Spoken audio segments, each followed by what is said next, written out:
तो दोस्तों आज आपके लिए मैं दूसरी कथा लेके आया हूँ आयुर्धौम्य के दूसरे शिष्य की उपमन्यु की, जिसमें उपमन्यु ये स्टोरी काफ़ी बड़ी है, मैं थोड़ा शॉर्ट में रखूँगा। तो उपमन्यु को उन्होंने गौशाला संभालने का काम दिया था। तो जब वो गौशाला का काम करके गुरु के पास आते थे तो गुरु पूछते थे अपना जीवन निर्वाह कैसे कर रहे हो। तो बोलते हैं मैं भिक्षा लेके कर रहा हूँ। तो गुरु जी बोलते हैं नहीं नहीं, भिक्षा मेरी परमिशन के बिना बिना मेरे से पूछे तुम कैसे ले सकते हो। तो जब वो भिक्षा लेके आते, भिक्षा में से उसको कुछ देते ही नहीं, टेस्ट कर रहे थे। तो वो फिर क्या करते, वो दोबारा हट्टे कट्टे दिख रहे थे बार बार।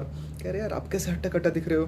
तो कह रहे मैं आपको भिक्षा देने के बाद दूसरी भिक्षा ले आता हूँ। तो गुरुजी बोले ये गलत है, तुम दूसरों के पेट पे लात नहीं मार सकते, उनका उनका हिस्से की भिक्षा नहीं ले सकते, वो भी नहीं करना। तो दोबारा देखा कुछ दिन बाद कि दोबारा हट्टा कट्टा दिख रहा है। तो कहा, गौशाला में जब मैं दूध निकालता हूँ मैं उसमें से दूध पी लेता हूँ। कह रहे नहीं, दूध मेरे से बिना पूछे तुम कैसे दूध पी सकते हो। दूध भी बंद करा दिया।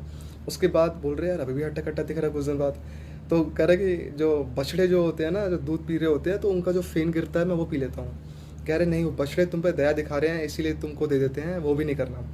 अब क्या हुआ, इतनी ज़्यादा तपस्या बढ़ गई कि भूख प्यास के चक्कर में ना एक बार उन्होंने आग के पत्ते जंगल में खा लिए, जिससे उनकी आइस की रोशनी चली गई। क्योंकि आग के पत्ते बहुत तीखे कड़वे होते हैं, पेट में ऐसी जलन पैदा करते हैं कि उसका रिजल्ट कुछ भी हो सकता है। और आंखों की रोशनी जाने के बाद कुएं में भी गिर गए क्योंकि दिख नहीं रहा था कुछ।